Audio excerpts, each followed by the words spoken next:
you guys for being here. Special thank you to all of you for your time and sharing all of the wisdom that you're going to share with us today. I would introduce you, but I know you're going to do a better job than I will, so we'll start right here closest to me. It's Miss Jennifer. Hello, everyone. Oh, goodness, that was louder than I thought it was going to be. Maybe I could have kept my mask on. Hi, everyone. My name is Jennifer Bellamy. I'm a 2008 graduate at the University of Georgia, studied broadcast news. Right now I'm an anchor at 11 Alive News in Atlanta. Just a little bit about myself. I started off in Macon. A lot of us end up down there at some points in our careers when we're working in TV news.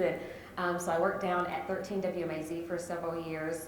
Then I moved to Columbia, South Carolina. I worked at WLTX, covering the State House and politics there. It was not fun living in the Gamecocks' backyard, as I like to call it. So I had to get back to Atlanta. And so I moved back home about 7 years ago.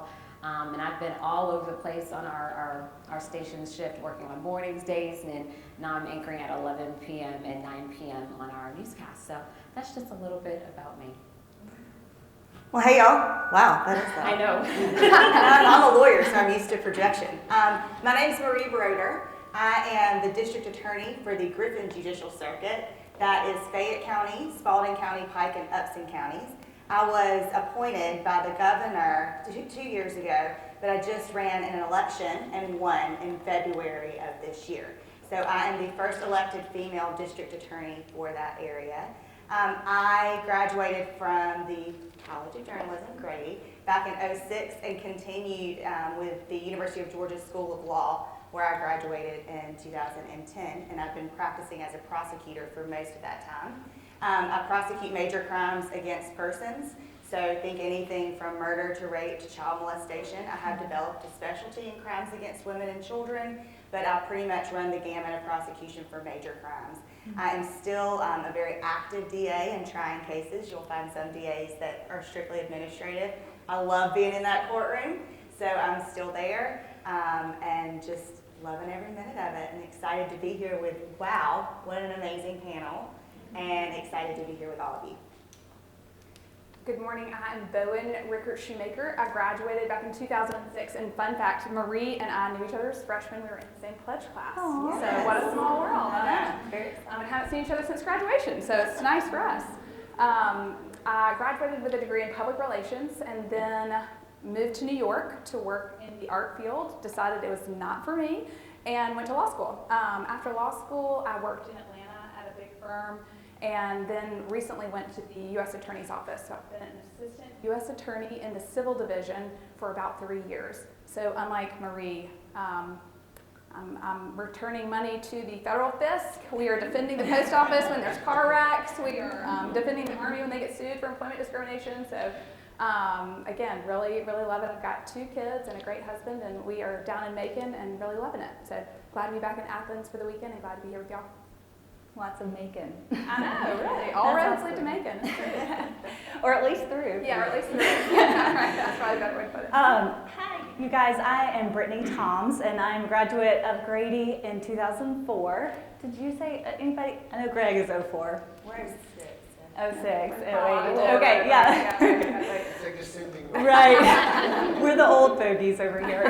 So I'm so privileged to be here. In I graduated in 04. I went to work for a public relations agency in Atlanta. Kind of got my hands dirty doing national brand public relations for brands like Nike and Motorola and DirecTV, and I loved it. I thought, this is so much fun, and worked at the Super Bowl and all kinds of things. And then in 2007, I met and married my husband, and we decided, let's start a PR firm. That sounds fun.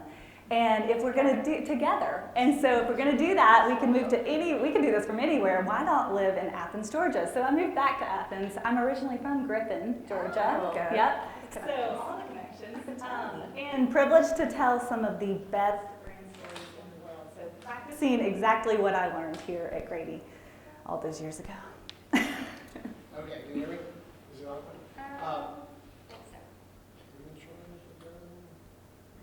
Mine might not be working. Is the button not? I touched it a couple times. You have I a can. Mac Daddy. I got a big one. Is that better? Yeah. It sounds like it works. Okay. Is it lit up? Yes, it just lit up. Okay. Cool. Okay, we're good. We were in the Under the Wire division down here. Right. We graduated in 2004.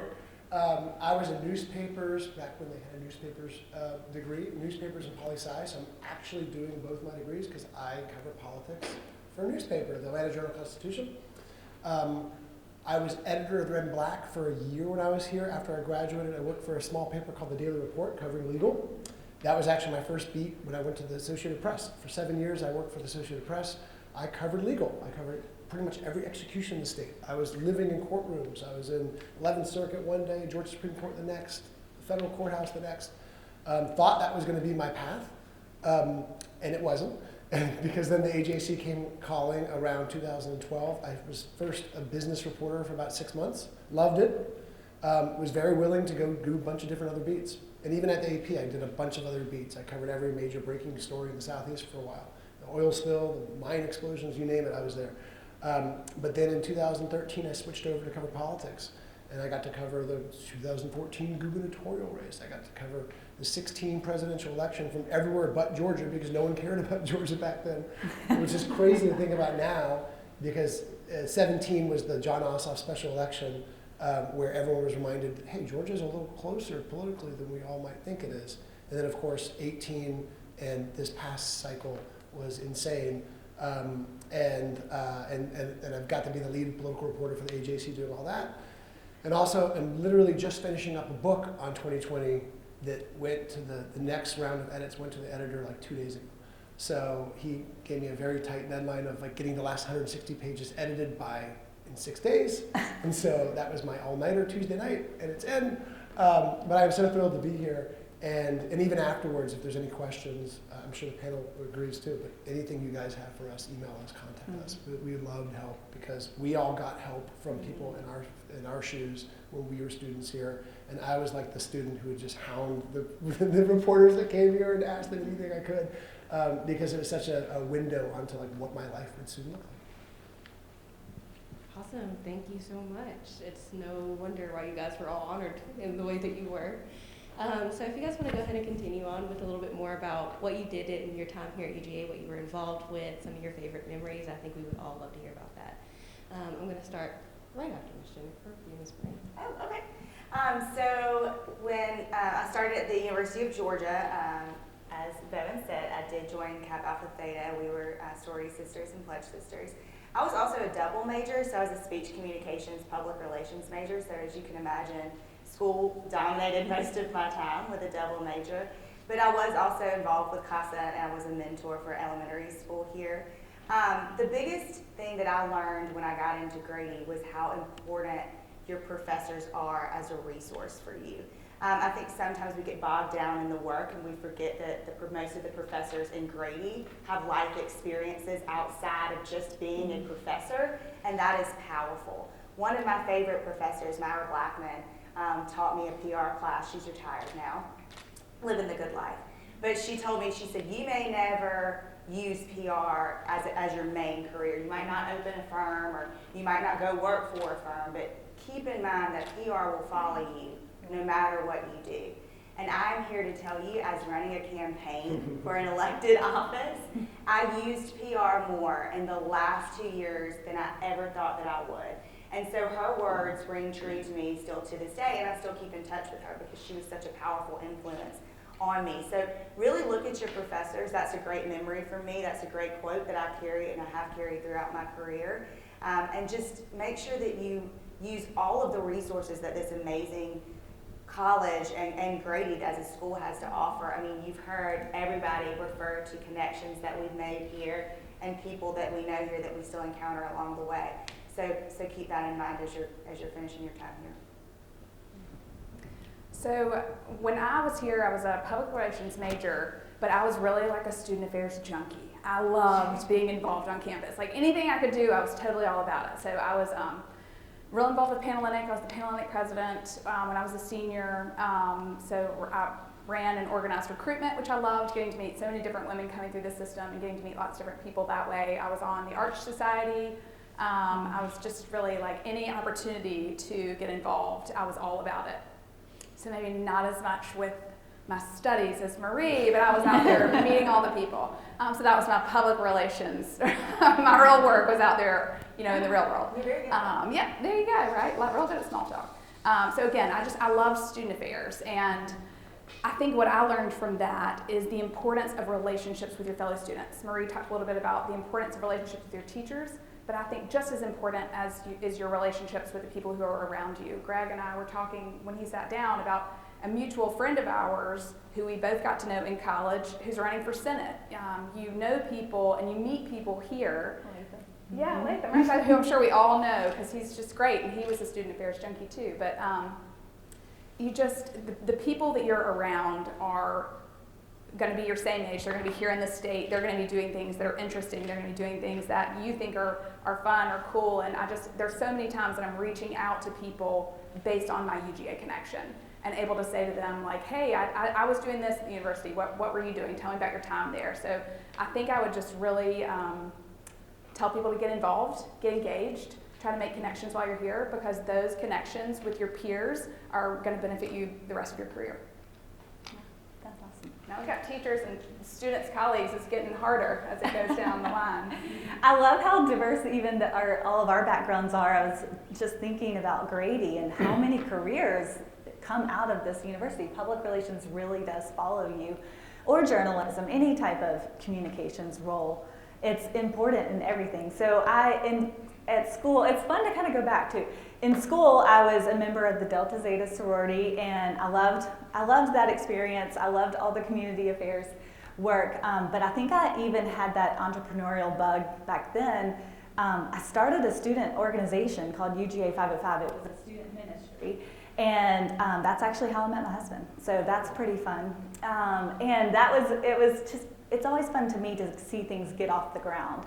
And I learned a lot of that from just watching people in communication roles, because everything requires an ability to articulate a vision and a goal and rally people around that, the commonality of that goal. So I think it's important to get involved, but it's important to try things too. Don't be afraid to just, create the future that you dream of. I think that's really important as you are looking at your career. For me, I echo everything everyone said. Three quick things come to mind on those points. One is practical experience. Mm-hmm. One of the first things I got involved with was the red and black. So glad I did, because I could use what I was learning in these classes immediately. Like the day I was learning them, I could go out and practice them. I would be in poli-sci classes, and newsmakers would come in, and I would write for the front page of the red and black, back then it was a daily paper, the next day. That afternoon, it would show up in the next day's paper with whatever that newsmaker said at UGA, Ralph Nader, whoever it was that would come to speak to these classes, I'd go report it. Ralph Nader. Flashback to 2 days. I don't know why that one stuck to me. Secondly, what everyone said up here is completely accurate. The network you see around you, the group of people that you're here with in these classes and others, are the people that you will continue, especially if you stay in Georgia, but even if you don't, are the people that you'll continue to be with.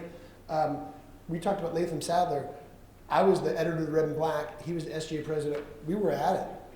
We had very different views of how the administration was running, and I called for the president at the time, even though I liked him personally, to resign because of funding issues and all sorts of controversies that you won't remember, but there's all sorts of controversies on campus back then, and Latham supported it. I now cover Latham running for U.S. Senate.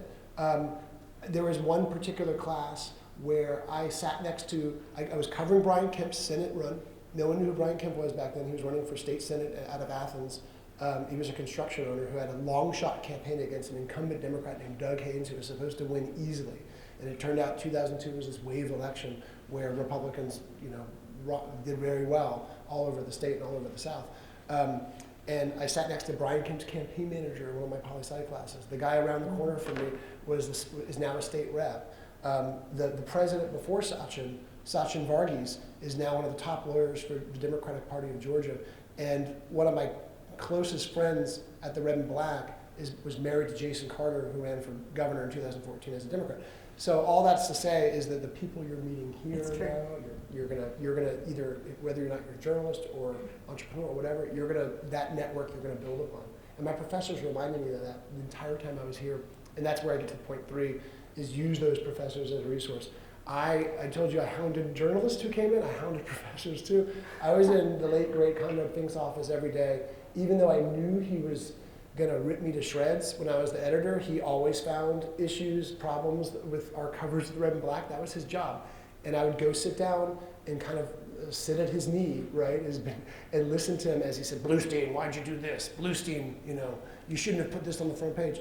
And I learned so much from, and sometimes I was right, most of the time he was right, but I learned so much just trying to defend myself against against his criticisms, which were constructive criticism.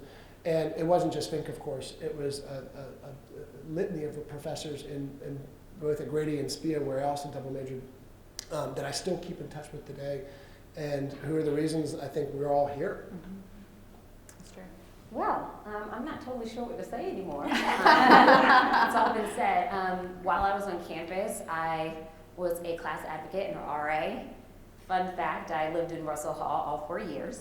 4 years That's of Russell? great, but not so fun living it. So I was on campus the whole time. I was president of my sorority. It's a historically black sorority, Delta Sigma Theta. And I majored in broadcast news, as I mentioned, and I have a minor in Spanish. I was also a Grady ambassador. That was just kind of getting off the ground when I was here, so I did that. I did a bunch of other programs and things on campus, and I won't go into that, but I will say, kind of in line with what already has been said, take advantage of what Grady offers and the resources.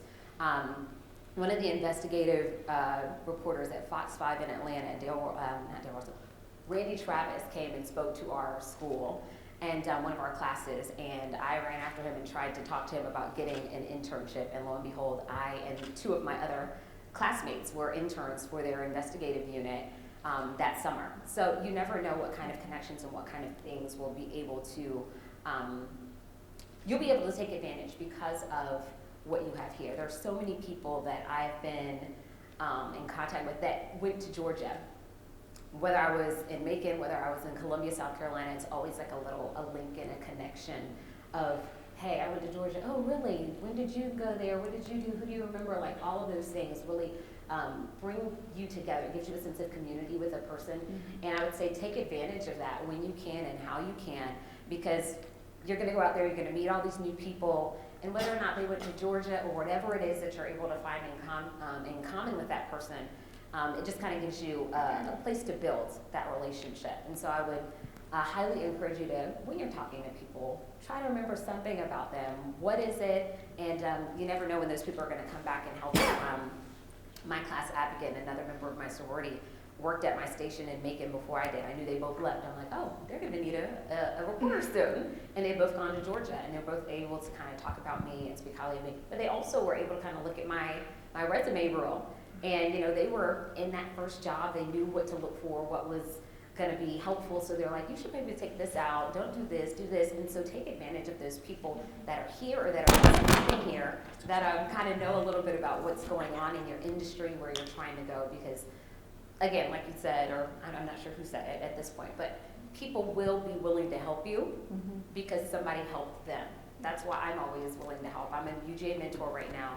I don't have anybody, but oftentimes I'll talk to somebody for the first time and I never hear from them again.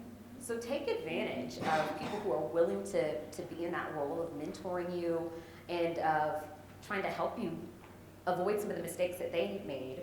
And I'll kind of stop there. Yeah, it was perfect. Thank you, guys. And that led perfectly into my next question. All of you mentioned, networking or certain resources that really helped you kickstart your careers and really drive that passion.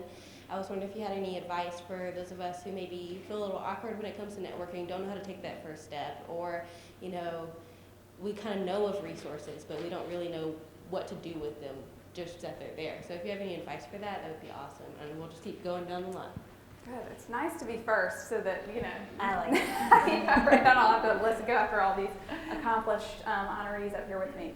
I think people get really scared of networking because it's called networking. And you think there's some very specific formula that you need to follow. And I think that's the mistake, is that it's not a specific formula. Networking is just approaching people, being honest, being genuine, and asking your real questions. There's no specific question that you need to ask. There's no golden key to unlocking a relationship. Relationships follow your natural sort of genuine interests and inclinations. So I think when you think about networking, you don't need to think like, how do I find the one right person who's going to be it for me? Think, how can I build relationships? How can I talk to the person next to me instead of, I find myself, again, now that we have cell phones, you sit there in line and scroll on your cell phone. But now I think, okay, I'm going to put my cell phone away. If I'm standing in a line, say to the person in front of me, hey, aren't you excited about this movie? Or like, hey, whatever, just the weather's so nice. You can say anything you want, but to start a conversation. And the networking comes because you'll say, oh, so you've seen this movie before? Me too. What did you think of it? Well, I really liked it. I hated it. And so I think the naturalness of those interactions is what the networking is. And the only way that you can really figure out who's going to be in your network is by having lots of interactions, lots of conversations. And then you figure out, gosh, well, I really connected with this person. Well, that's it. That's the start of that network. So I think, again, people get so scared they don't do anything. And so my advice is just do something. Just be yourself. Just say something. Just try to approach other people. Try to be friendly. Say hello first. Try to have a conversation. And that, I think, is where you sort of naturally develop relationships that become your network. Yeah, that's really good.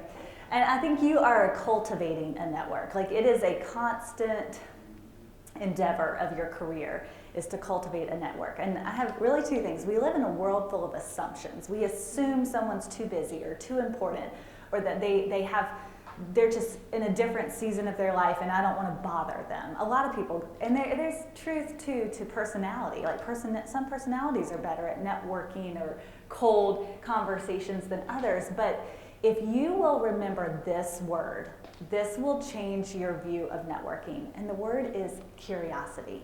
You've got to be curious about someone else's experience.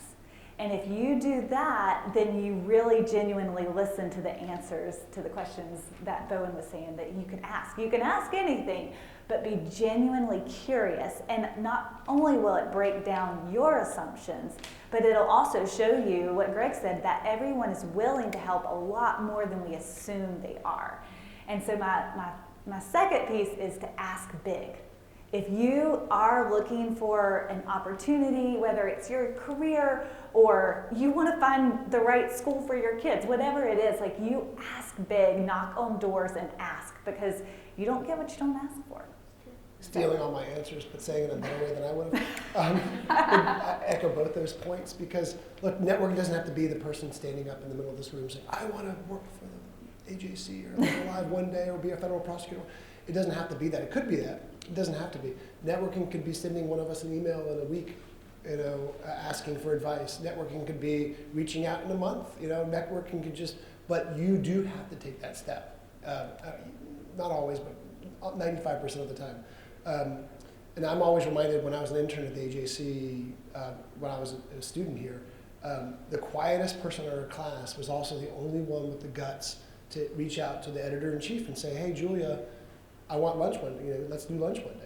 And she said, of course, right? She was honored to ask that. She wouldn't have thought to ask that particular intern out to lunch. And that happens all the time. And just last year, the quietest person in the AJC's internship class said, hey, I want to shadow you one day. I just want to see what a day like for you is. And I brought her in the campaign trail, and she got to go see some crazy scenes. And maybe it made her want to be a political reporter, maybe it made her not want to be a political reporter. But either way, she got to have that experience. And of course, I was 100% willing, but it's not one of those things where I wake up in the morning and say, I need to get all these interns to shadow me for a day, right? I was very happy to do that, but it takes you guys taking the first step as young students who are interested in whatever the field you are interested in. And I'm telling you, it's going to be rare you'll find someone in our shoes who will say no. And if it is because there's some, they've got a conflict, not because of, and they'll find another way to help you out. I agree. And like I said, take advantage of being a student. You have all the opportunity in the world to reach out to any of us, I get Instagram messages from people who are like, hey, I'm in school at XYZ place. I want to be a reporter. What should I do? And I'll have conversations or sometimes FaceTimes with people. And maybe I talk to them once, maybe I talk to them multiple times. But that is the world the world is your oyster as a student. So take advantage of that opportunity to say, hey, I'm a student, I'm a young person, I don't have any experience, I don't know anything, what can you teach me, what can you share with me? I think what they mentioned about building relationships is very important. You meet so many people. You have friends from high school, you have friends from middle school, you'll have friends from your UGA when you leave here and graduate. But try to maintain those connections, even if it's just a text message, hey, what's going on? And everyone's on social media. Hey, I saw this picture of you, that's great, that's wonderful. Just checking in with people helps you to stay on their radar. And then, when you're in need of reaching out about something that may be beneficial to you, it's not like, oh, this person just came out of nowhere. I never hear from this person ever, and now they want to talk to me because they need something. If you're genuinely interested or show that you care or that you are interested in maintaining a relationship with someone, I think that helps and that makes them even more willing to help you.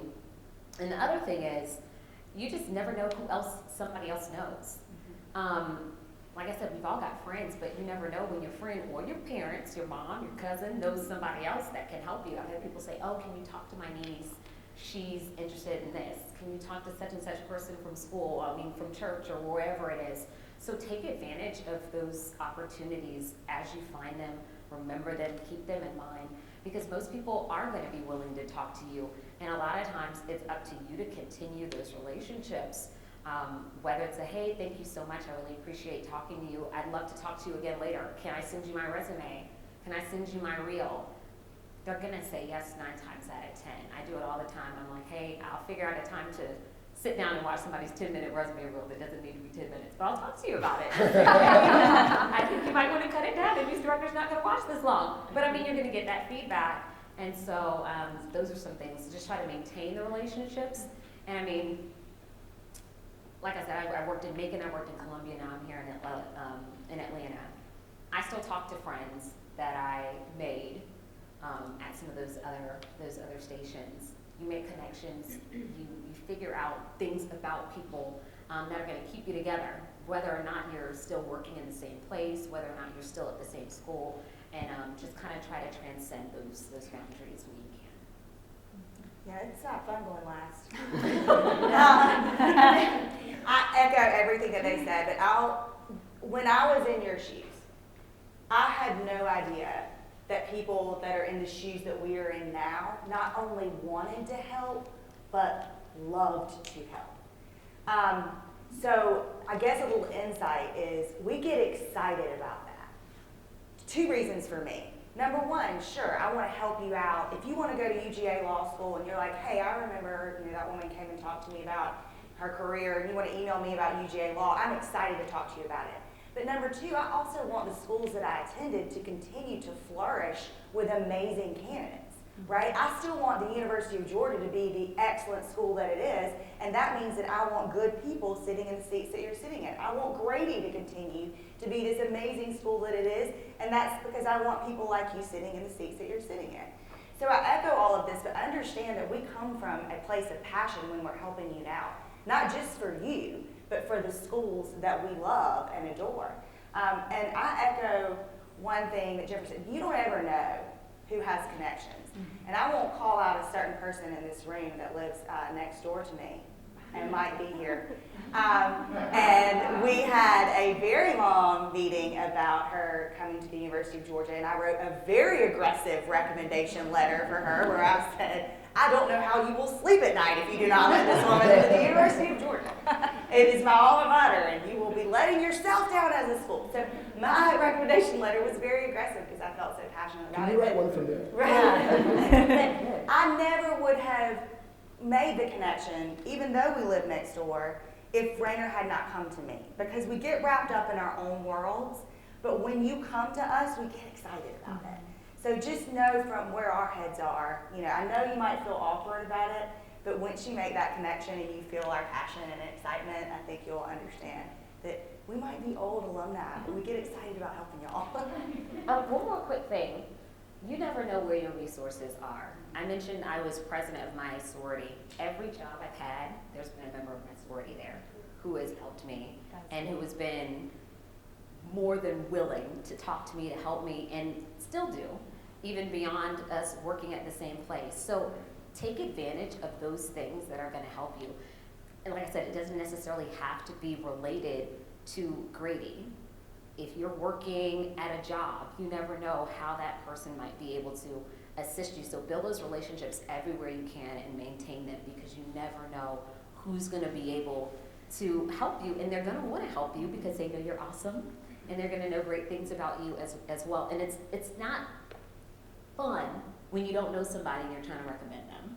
And so show them who you are so that they know all these great things about you, and they're willing to say, yes, this person is an awesome candidate for this job.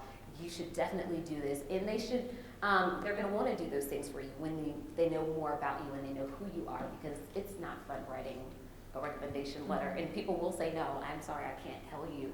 And one other thing, like sometimes when you're doing recommendation letters, since we're talking about those, people weigh different things. How long have you known this person? What's your relationship with them? And sometimes people will be compelled to be honest and say, I don't really know this person. I mean, it's not pretty, but sometimes people will actually do that. So make sure that when you are putting yourself forward with people, it's actually people who know you. And so that comes with, again, developing and maintaining those relationships. That's an excellent point. Yeah, do not ever, ever, ever, ever burn a bridge. Like, it's just not worth it in anything. Awesome. Thank you guys so much. That was very helpful. And I think I'll go ahead and jump to the, advice that you would give people that are approaching you. So what are some of the advice that you have for students like us that are interested in your particular area and in the industry, and especially if you didn't follow a route that you thought you were going to when you got your degree, just kind of advice on making a non-traditional path if that's your case. And we'll just keep on going down. So everybody gets a turn to go first. Yes. Okay, so I pitch stories for a living. Like, I literally am trying to compel people like Greg and Jennifer to tell the stories of my clients. And I think someone told me this, a mentor told me this when I first started out, like, use your first couple of years out of school to your advantage. I actually was a football stringer for the AJC, and I worked with Chris Biblemore and some other folks over there, and Steve Weish. I actually got a byline. I was super excited, Smalley, one and only byline. But I was telling all of these brand stories, and the only people I knew at the AJC were sports editors. And so I would call them and say, hey, Chris, I mean, this is totally like business story, but who do you know? Who should I talk to? So this kind of really reiterates Jennifer's point just then, is you don't necessarily have to go directly to the key decision maker for anything that you're trying to accomplish or trying to network or trying to get through. You just need to tell somebody what you're looking to accomplish. And that person can say, well, have you thought of this?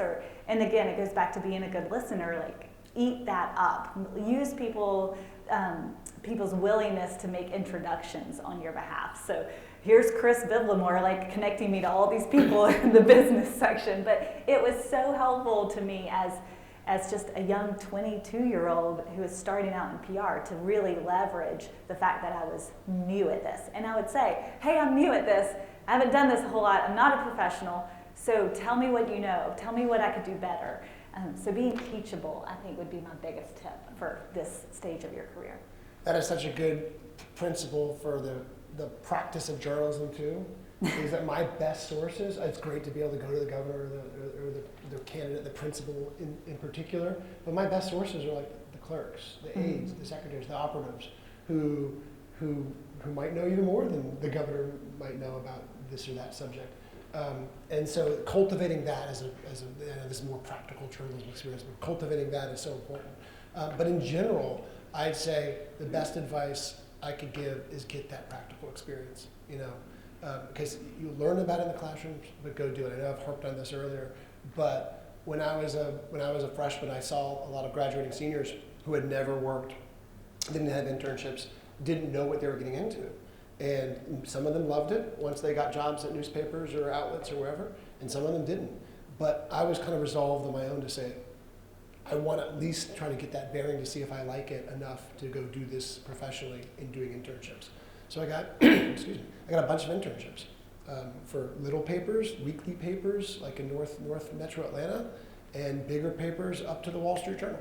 and realized what I didn't like, which was the giant national paper, realized what I really liked more, which was the regional type of AJC, and I loved the Associated Press when I interned there too. So I got that grounding, but even before those internships, I had that grounding working at the Red and Black, and of course it doesn't have to be the Red and Black. It doesn't have to be in journalism, right? It could be working for a small company here, interning for a company down the road. It could be working, if you don't like the Red and Black, working for the Flagpole, the Banner Herald, or starting your own outlet, because now it's super easy to do that in a way that it wasn't when I was a student. But it's getting that experience and seeing it, if hey, like this is what you want to do with at least the start of your life. And for me, it was. I think the being teachable is spot on.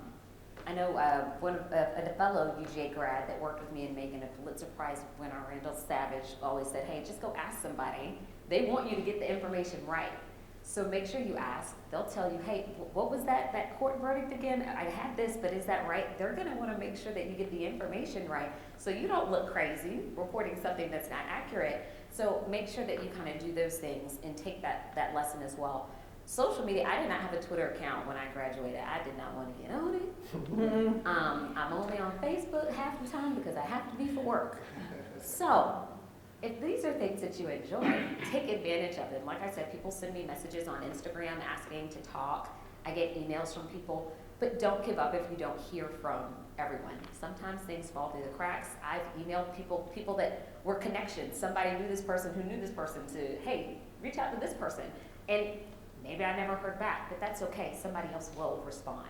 So don't give up, don't get discouraged if you don't necessarily hear back from one person. There's always somebody else out there that's gonna answer and be very excited and willing to coach and teach and mentor you.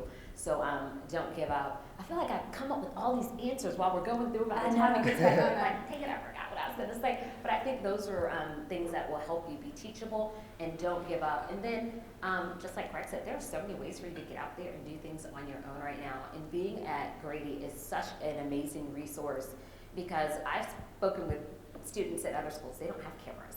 They don't have professors that have as much experience. So take advantage of what you've got here. Put something on a YouTube channel, on a Venmo or whatever it is. Not Venmo, Vimeo, whatever. Yeah.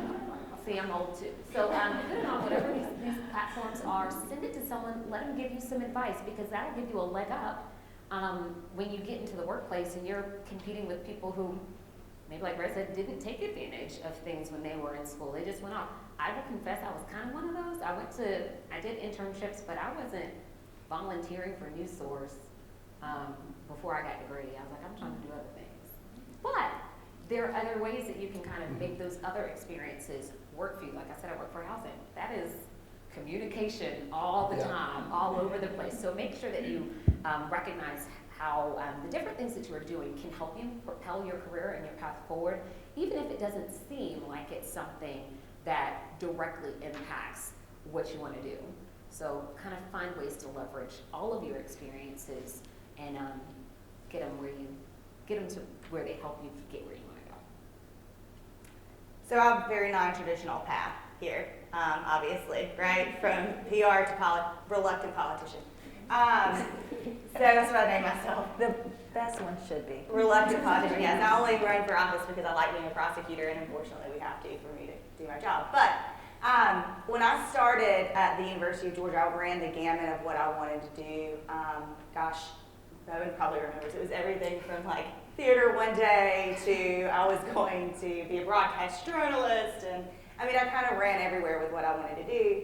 I ended up majoring in speech communications because I liked to talk, and I came to Grady because I initially wanted to go into journalism, but it's highly competitive, as all of y'all know. So I went into the field of PR, which ended up being exactly where I needed to go.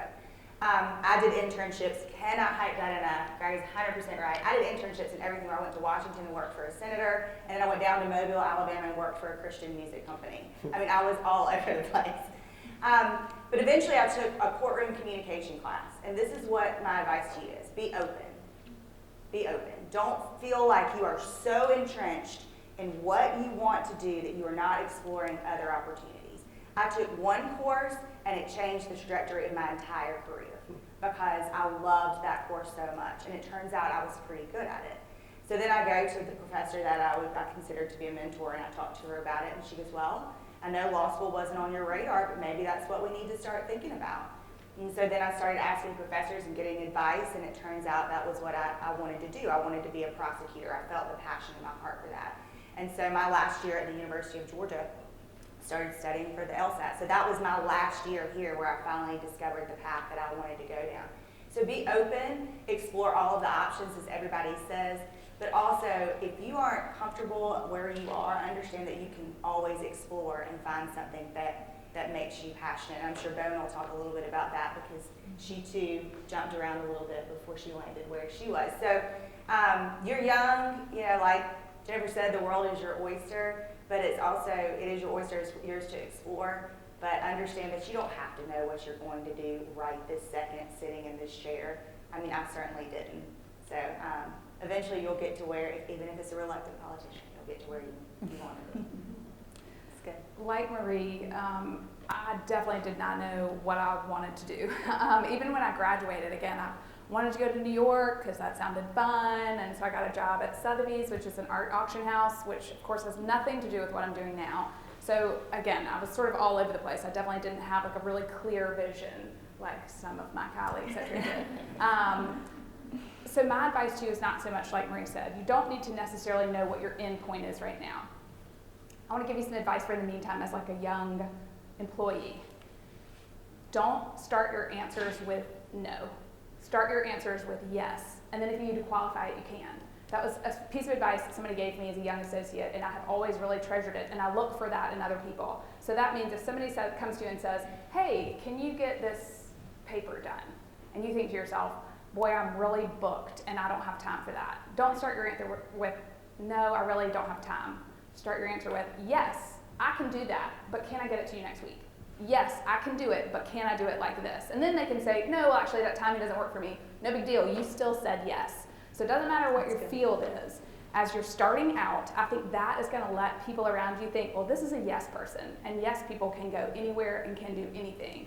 So again, that's a little bit off from what you said, which is like, what's your advice as you're trying to find a career path? I think finding the career path is less important than establishing yourself as, I'm a yes person, I'm going to be a good employee, because then those people are going to help you get where you need to go. Because you may say, like me, I'm up in New York and I'm like, you know, this is not for me. But all those people were like, well, let us help you figure out how to get where you need to go. So I was a yes person, and that, again, is going to open a lot of doors. So not no, but yes, I can do it, but can I do it like this? If you change that yes, but, that's my biggest advice. Let me tack on to that, because it is amazing to be an employee that people know they can count on and they rely on. Mm-hmm. They're going to come to you, they're going to know these things about you, and I will, from personal experience, say sometimes it doesn't feel like they do. They may not acknowledge it, but they know it in the back of their head. And sometimes you may not get where you're wanting to go or where you're expecting to go when you expect to get there, but you can still get there. And being that kind of person will help you get there and will make, like she said, people want to help you to get where you are. Another thing, you made me think about this. I'm remembering some of the things I'm doing. Don't be afraid to pivot. I mean, just like so many people here, this isn't what they thought they might end up doing. This isn't necessarily the major that they thought was going to get them where they wanted to go. But you never know what's out there. And I know so many people who started out wanting to be a reporter, maybe isn't as great as they thought it was going to be. And now they're doing any number of other things. You can always open the door to other things that you maybe didn't even think about, that you didn't think were options for you. You may be a public relations person going from being on TV. You can open your own business. You can consult people and help them get there at their work as someone on TV. So there are other ways that you can kind of maneuver things to fit you and what your interests are, and kind of build on what you have learned as experience. But you maybe don't go this straight line. Maybe that's not your path, but be open, like they said, to being able to pivot. And I mean, I know a friend of mine who graduated with me was a PR major. She's killing it in real estate now. That's not what she thought. She's using PR. Yeah. She is. Using But PR. not in the traditional sense of what she thought she might be doing. And again, those skills will help you wherever you go. Mm-hmm. I mean, don't use your skills. Greg mentioned something about this. Use your skills that you're picking up here, even if it's not your career path. I might not do what people think is PR, but when I'm presenting a budget to a county commission, I'm selling, right? I'm using PR all day. As a politician, Greg covers, you know, we do PR. That's what we do. We're selling ourselves. We're the product. So use your skills even if you don't do that straight line path. Awesome. I'll ask one more question so that Greg can start Yeah, I out. can And then start. if anybody else has questions from the audience, we'll take a couple of those within our last few minutes. So I just kind of want to hear about, you know, a major obstacle in your life that taught you a big lesson or that you maybe didn't think you were going to encounter, and just, you know, how you overcame that and advice that you have for facing obstacles. Okay, yeah, two real quick ones. First was when I was senior, I was editor of the Red and Black. My last week, we had a plagiarism scandal. 2 graduating seniors who were newspapers majors both plagiarized, and it was on my watch, and it was sucked, right? It was terrible. I thought the whole world was like bearing down on me, and it was a big deal with the Red and Black. And of course, you know, we as editors had no idea. There was no way that we could have. Even now, looking back, there was no way we could have known that someone was taking from a column that was written like 12 years before, right? We didn't have the software that would have analyzed that. Even if we did, we probably wouldn't have used it. But it was a crisis we had to deal with, and me and our team did not let it ruin our UGA senior year experience. We got great advice from Grady professors, and we got over it. It didn't become something that, you know, bogged down the rest of our careers. But sometimes it feels like when you're in the middle of that moment, the whole world is watching you and waiting for you. And it's kind of advice with Twitter and social media as it is now. The whole world's not waiting for you to chime in on whatever the controversy is right now. And sometimes it's best not to weigh in on that kind of stuff. And secondly, this was just more of life stuff. Was deciding whether or not to go to Atlanta, to move to Atlanta, or to try to go I had interned in DC, but try to go to DC or New York or somewhere else. And at the time, my now wife's dad was sick and my dad was sick. And we made the decision to stay in Atlanta to be closer to them. And it worked out. But it would have worked out, I'm pretty confident, had we gone to New York. Things just work in a way, they tend to work out. It's super stressful at the time because they are life-changing decisions. But you do what's best for you. And you have to learn how to pivot too. And if Atlanta wasn't working out for me, I would have pivoted and found something else to do. But Atlanta worked out. And you have to just be malleable. You know, be willing. You know what you want to do, but be willing to. You're not going to have that dream job necessarily out of college. I told you that I was working weekend and night shifts and horrible, but I loved it, and it was something I wanted to do. And I knew that it was only temporary. And you've heard from speakers here and elsewhere who say, yeah, they worked at LA Fitnesses, they worked wherever, right? Good jobs, but not what they thought they wanted to do when they graduated. And just because you're there your first or second or even 5th year out of college doesn't mean that's what your career's going to be. I don't have a specific obstacle, but I will say you're going to mess up. Yeah. And it's okay. And you'll learn from those situations. Actually, maybe I do have a specific. There was some sort of dogfighting ring when I was in Meagan, first job. And Oh God, not it was, Meagan. I'm like, no. Well, it wasn't Meagan. It was Okay, it good. was Surrounding the area. outside. Yeah, I mean, Central Georgia area. And I feel like, you know, we all just kind of, everybody was a new reporter. We were all kind of just out of college, and I guess we had gone we followed the police onto the person's house grounds or whatever, and we were doing all this stuff, and then I get back and my news director was like, did you have permission? I was like, well, I don't know, you know, just went. I didn't do that again. So, I mean, you know, at that moment I was like, but it's okay. You know, things will be all right. Learn from those mistakes. Right. I have an aunt that lives in Columbus, Mississippi, and she would always joke, yeah, these students, because these young people come and mess up the news down here, and then they go off and get jobs and do better elsewhere. Well, that's where you do it.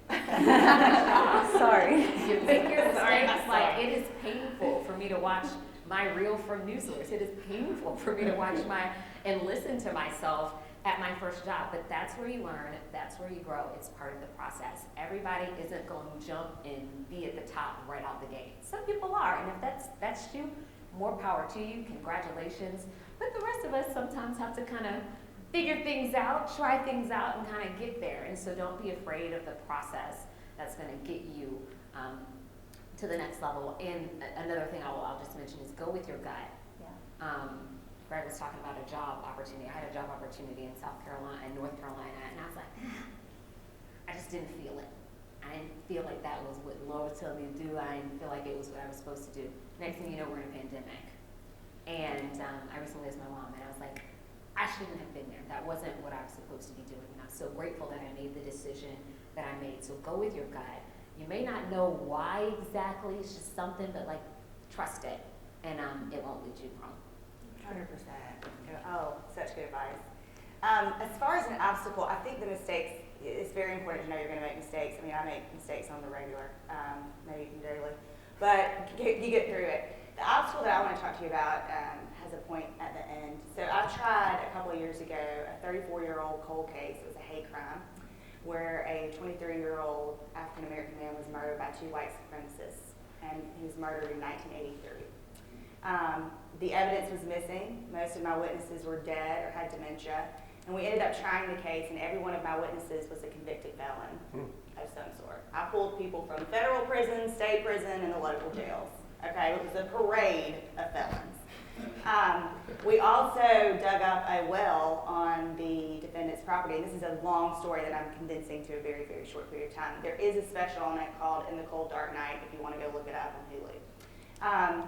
But anyway, we dug up a well. Nobody said that I could do it. Everybody said I was crazy. They were like, we can't dig up the well. We're going to get rid of the house. And I won't tell you exactly what I said, but I said something along the lines of, we're going to get in that well. And ended up calling a company out of Atlanta to come in, and I dig in power poles for a living. So they throw high water pressure down, and then they suck up the dirt and they dump it in a tank. And found this company. They came down and they dug up a well, and we found the victim's shirt and shoes and socks in that well. So, ended up trying that case. I lost about 12 pounds during the course of it because of the stress. And I have a husband and a daughter that, I was not home a lot for that case, but we got a conviction. And that family sitting behind me and the just amazing spirit that they had, that was what I did it for. So, there will be obstacles and there will be hurdles, but don't let that stand in the way of what you know is the right thing to do. If you hear nothing else from me, doing the right thing is so important in your career. And it seems daunting, right? And all of us can stand up here and tell you about things that we've gone through, difficult things that we've accomplished in our life. And it seems, in a way, we're all doing our part to change the world up here, right? And that might not seem like the case. How can you change the world in one job? How can you do one thing that could change this world that seems so down lately? So I'll leave you with this. If you change the world of one person, just one person, you change their little world that they're living in, then in reality, you have changed the world. So don't look at it as this big daunting task. Look at it as doing the right thing and doing your part to make this world a better place. That's good. I'm just going to pass. End there. I will be brief. My obstacle is sort of vague and sort of out there, and it's a little bit beyond where y'all are currently. But I'm a working mom to 2 young kids, and sometimes that is really hard. Mm-hmm. When you become a mom, people look at you differently. People make assumptions about you as a mother. And so I'm here to tell the women in the room and men who may have wives or sisters or daughters, keep at it. Keep going. We're working hard to pave the way for y'all like people pave the way for us. So just keep going and keep breaking down the stereotypes and keep showing that I tell my children all the time, girls can do anything boys can do. And they'll repeat that sometimes, like, hey, girls can do whatever boys can do. And I'm like, you're right, we can. So just keep at it. It's hard. It's not always easy as a woman and as a working mom. So my advice is just keep plugging away and know that we're doing the work for y'all and y'all are going to do it for the people behind you. Yeah, I think you are always paving the way for the people behind you, and you may not realize that. You probably don't realize that right now, but you are. And my husband and I were talking about this morning. Whether you know it or not, you're a leader. Whether you're intentional about it or not, you're a leader. You're leading yourself, you're leading the people in your direct vicinity, and you're leading the people that are coming behind you, no matter what. And so to actually embrace that idea and take the bull by the horns, so to speak, and run with it is a powerful thing. And all it takes is a little bit of recognition. But I think my obstacle, as I was just contemplating about this, was being a working mom in the early years. So I have 2 boys, they're 10 and 12. And I got married in 2007, started a business in 2007, had a kid in 2008 and 2010. And so there was like this year in 2011, 12 that I said, everything in my life is a toddler. Like my marriage is a toddler, my business is a toddler, my kids are actually toddlers. And I was like, does it ever get better? Like, is it going to be this busy and this crazy and this unknown? Because that was a lot of that season, it was unknown. It wasn't familiar yet. I didn't have the 10,000 hours to call myself an expert, but I was trying. And so I think giving yourself grace and understanding that you are going to make mistakes and you're going to pivot, and just recognizing that on the front end, you don't have to have it all figured out. It's going to make a big difference in your trajectory. Just hunker down like a good old dog and get it done, because it will get better. This too shall pass, and the best is yet to come, always. Awesome, thank y'all so much. Did anybody want to raise their hand with a question? Yeah, just let us know who you are. If you have a question for specific panelists, go ahead and tell them and ask your question. Hi everyone, my name is Elise. I'm a senior advertising major. This is not for anyone who wants to answer. I know we don't have a lot of time, but I know a lot of people are trying to have regrets in their life. But if there's one thing you would do differently, whether it's in college or once you had to do your field, what would that be? That's a good question. Excellent question. I'll go real quickly. One thing that I would do differently is what we've talked a lot about. I would try to maintain some relationships better than I have. Sometimes I'm like, oh man, I wish I'd talked to that person more. I really wish I'd reached out to this friend from college a little bit more. So try to do that when you can. If you have an urge, reach out to somebody. It doesn't have to be about needing a favor. Just, hey, how's it going? And just try to cultivate. I wish I had done that a little bit better starting out. I wish I had done more. I was a newspapers major, so it was all newspapers, and there wasn't as much of an option. But I wish I would have done more news source, more digital. Now, of course, it's part of your curriculum, but it really wasn't when I was there. And I didn't know that in 10, 15 years I'd be doing CNN from my living room, right? Like that, the world, the media world changes. And so back then I just thought my track was print and to a degree digital. Didn't know much about social media or anything like that. Luckily I had the grounding to do all that, but I looking back, I wish I had done news source. I had gotten some TV experience, radio broadcast experience, because I use it now every day as well. Greg, I don't know that social media was around when we were Yeah. It around. wasn't. Twitter didn't exist. Facebook came out in 2005. Not to call you out, but I think none of us do that. I think most of my regrets or things I wish I'd done differently are often relational. Wish I'd let something go, or wish I'd not, not picked a fight, because I don't think that that's the right word for it. But sometimes taking a stance on an issue feels so important, like you need to be right. And I don't know that that's always the case. I think that I'm letting things go and realizing that it feels really big in the moment, but as you get older, as you have more perspective, as you have more context, you realize that you need to be gentle with yourself and other people. So I think remembering that, if I'd had that perspective a little earlier, that would have been helpful. Nice. Always, right? I mean, yeah. I think it's hard to look back and say that we regret it, but I agree with Bowen. I mean, I put so much energy into relationships that now I look back with my husband and my daughter and I'm like, what were you doing? That was just a waste of your time. Yeah. But is it a regret or is it a step on your journey? Right. I mean, I think that it's all about, I guess using that PR again, it's all about phrasing, right? I mean, is it a regret that you have, or is it a step in your journey that you were meant to take? I would agree. I wish I'd used, one true regret that I have is I wish I would have used all of these resources. I did not. I mean, having to make campaign videos, I wish I had made use of all the stuff that we have here, because I was kind of flying seeing my pants. But yeah, that's really my biggest regret. I think back, and truly, I've said this for years. My biggest regret is that I didn't study abroad. I really wish I had studied abroad, and I didn't. And I even had girlfriends right out of school that took 5 weeks and backpacked through Europe, and they just did it after graduation, before the real world hit. And I was so excited about entering the real world that I was like, that's for the birds. Like, I wish I had done that.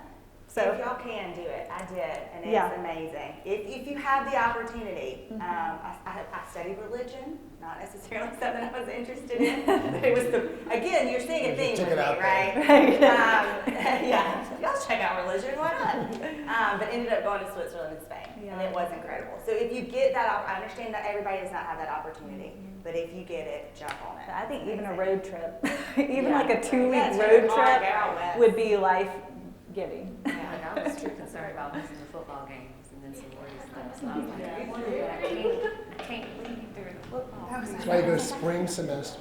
There you go. Yeah, good question, Elise. Excellent. Yeah, I think I can take one more if anybody has one.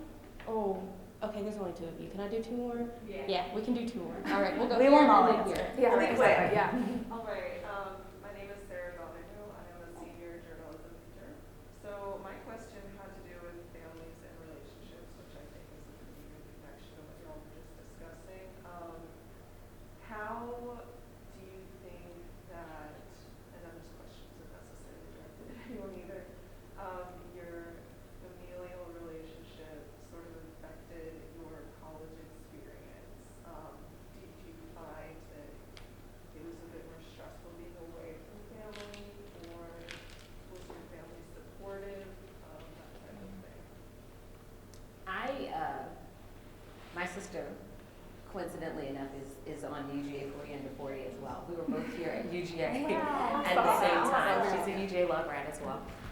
So my freshman year was her first year of law school, so we were here together, and anybody will tell you law school is no joke. Oh, gosh. And so we were kind of up here together, and my parents were amazing. We grew up in Gwinnett, and so my parents have always been supportive. My sister's been supportive. Sometimes I had to work Thanksgiving and Christmas, and we'll do it when you get off. And so it does really help to have support, whether it's your family or your friends. My friends sometimes knew, I'm like, if you get married, I can't be in the wedding if it's in May. And so, there are people who kind of understand, and television news is a strange beast in and of itself. So my family was certainly very supportive, and it meant the world, especially when you start out in teenage. You're not making any money at all. That's just being real.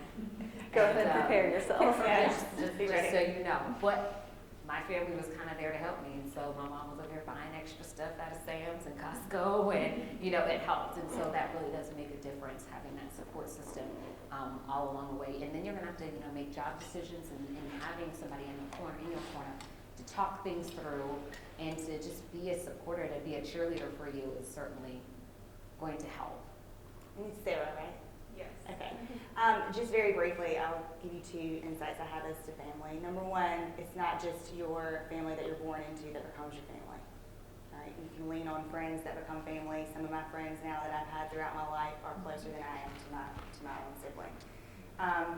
And second of all, when it comes time to choose a life partner, whoever that might be for you, if you do end up choosing a life partner, you might not, that is a very, very, very important decision. You need somebody that is going to support you and love you and be there and not be jealous or in the way or insecure, especially as a woman, especially if you are a woman seeking some type of position of power. You are going to have somebody that is very, very comfortable with that, because there are going to be challenges associated with that, and you need somebody that's got your back. So those are the 2 observations I have about that. Just be very diligent when you are picking that person. It's a partnership. Yeah. 100%. My parents did not want me to be going to journalism. My mom wanted me to be a lawyer. I think my dad wanted me to be a doctor. It was not in the cards for me. I was terrible at medicine, and I couldn't do any more school. And I wanted to be out there. But it was the family I created. And my wife, who's somewhere wandering around upstairs, I think, she has a much bigger and makes a lot more money than I do, and has a much bigger job. And I'm totally 100% on board with that. And it's a partnership. She's been with me for 20 years now. We were talking about that before. We started dating when I was a sophomore here.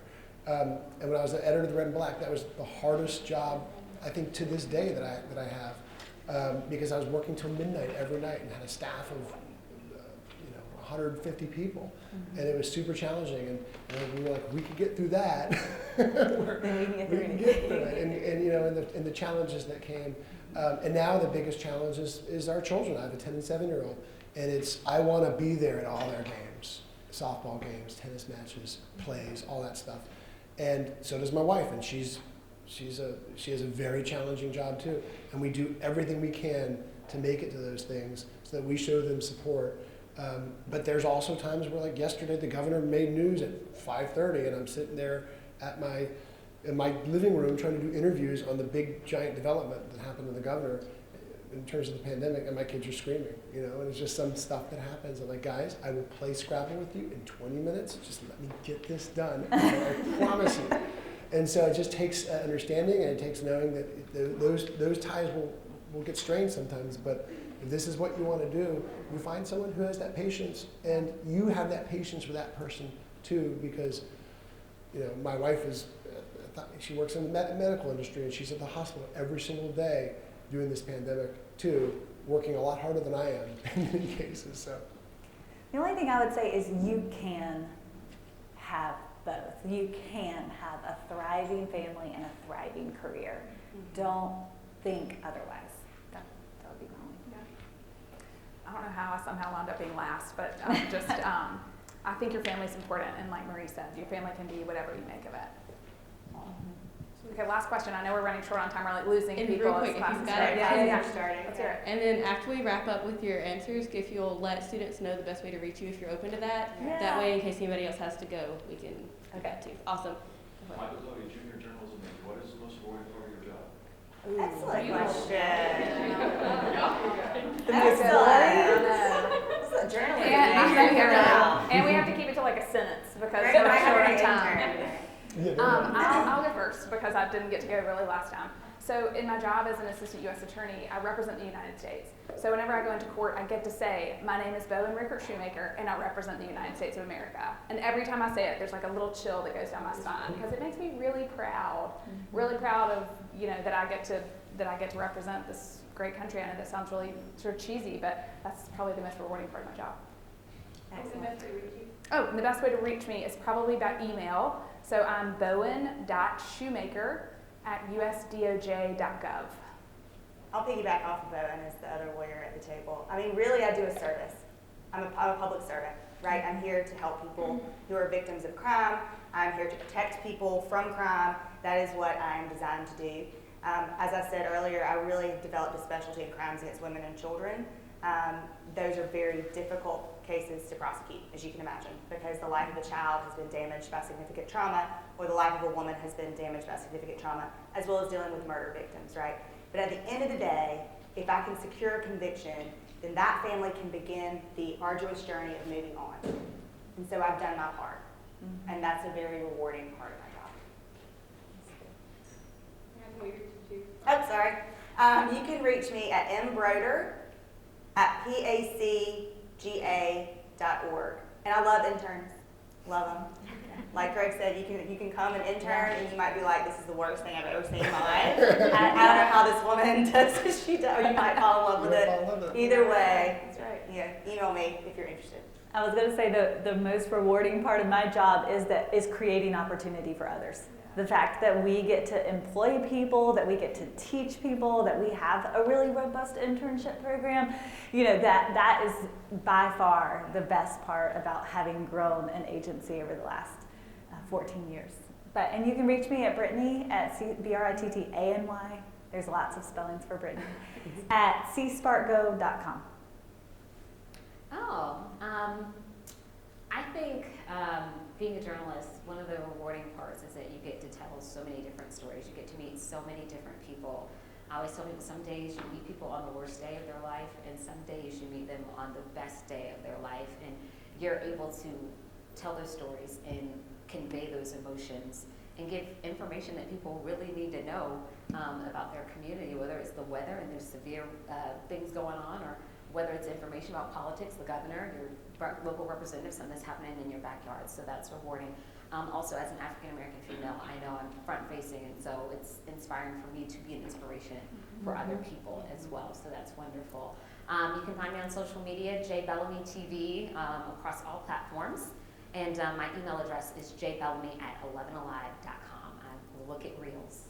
Even if they're 10 minutes. No Shocking. Especially if they're 10 minutes. Just tell them you're a Grady student. And mine would just be able to be a voice, be your voice in cases. To have access to the politicians and the people who make the decisions around the state and around the region, around the country, and to be a voice to ask them what you want to know. And the pandemic really put that in perspective for me, because literally like life-changing, life-altering decisions were being made, and we had to communicate that as quickly and effectively and clearly as possible, because it changed people in this room, everyone's lives. What we were hearing in terms of restrictions, in terms of pandemic, every single day. And you can find me at Bluestein on Twitter, and then Bluestein, Bluestein, at ajc.com. And I look forward to hearing from you. Yeah. Beautiful. Thank you guys so much. If any of you want to know any more about our panelists, we do have profiles on the UGA Grady website and on at UGA Grady on Instagram. Thank you for your time, and help me thank our panelists today.